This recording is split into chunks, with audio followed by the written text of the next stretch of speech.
Hi guys, welcome back to Writing Time with Miss Megan. I'm so happy you clicked in today.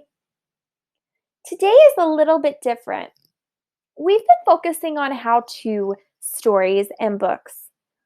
And because we've been focusing on how-to and it's brand new for us, I thought it would be interesting for us to look at another author and how she wrote her how-to. As good writers, you guys have learned certain things to help your readers read your stories. For instance, when we were doing narrative pieces, you guys learned how to use exclamation points.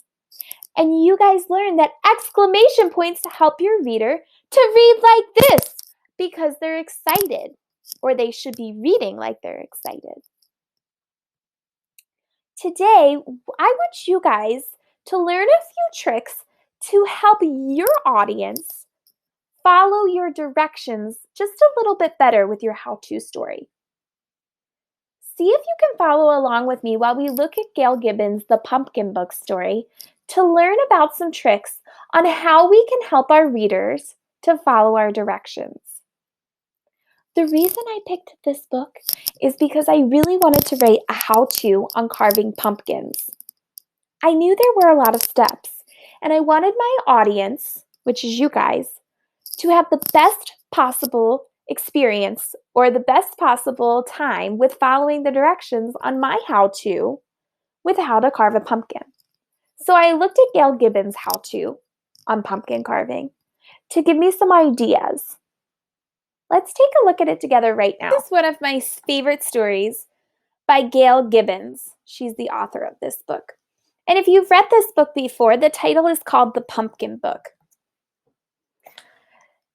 Throughout the story, she tells where pumpkins came from, the history of pumpkins, but then we get to this special page. And I thought that this page was perfect because of everything we've been talking about with how-to books. At the top, you'll see she titled this page, How to Carve a Pumpkin. Right now, as I read a few steps to show you how Gail Gibbons did her how-to, I want you guys to be thinking about what writers do to help their readers out. Okay, great. And you can see that Gail breaks up her steps a little bit differently. I've been modeling our steps on a regular piece of writing paper, the same kind of writing paper we've been using all year. But maybe you want to outline or put out your steps the way Gail does in these boxes, with each box having its own little illustration and words. All right. I'll read you the first two steps. See what you notice. Step 1. Always have an adult help you. Step 2. Take a knife that is not too sharp or a special cutter used for carving pumpkins and cut the lid off the pumpkin. Next, we get into step 3. But let's stop there and talk about some of the things that Gail Gibbons has done in her how-to of how to carve a pumpkin. Okay, so I noticed Gail Gibbons used 3 things as helpers to help her audience understand how to carve a pumpkin better. Let's list them together. The first thing that I noticed, and maybe you noticed it too, was that she gave her how-to a title. She called it How to Carve a Pumpkin.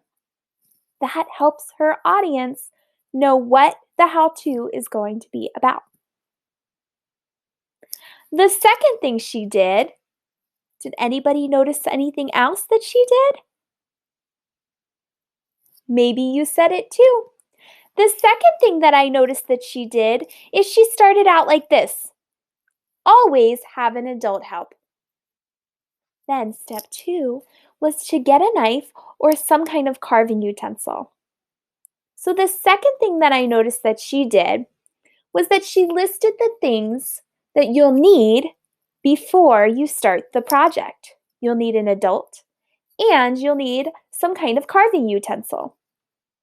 Okay, the last helper I noticed, and maybe you noticed it too, did you notice anything else that she did to help her audience understand her how-to?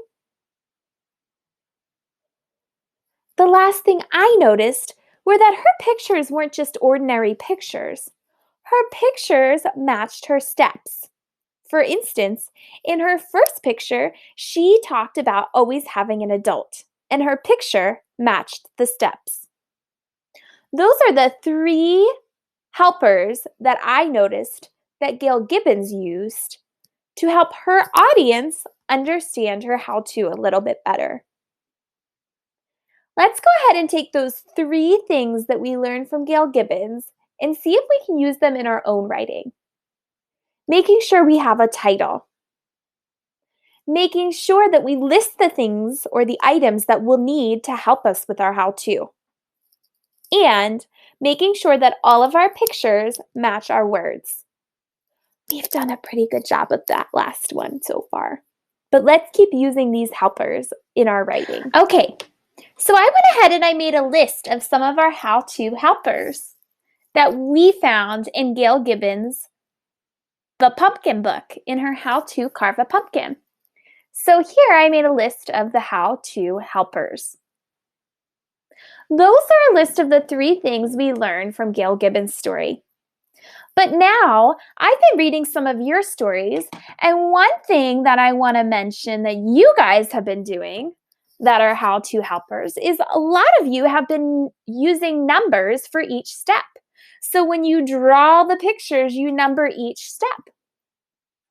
So I'm going to go ahead and add that to our how-to helpers list because lots of you guys as authors have been using numbers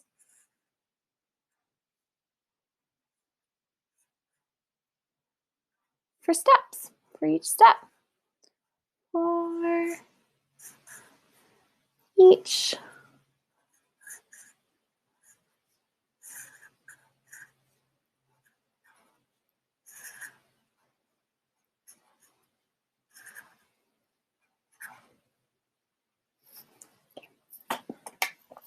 numbers for each step. And I'll give us a little visual above.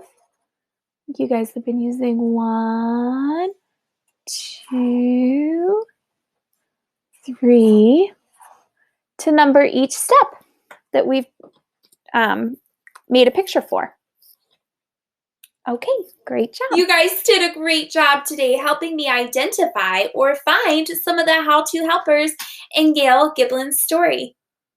You guys also showed me some of your own how-to helpers from your own writing pieces that you've been sharing.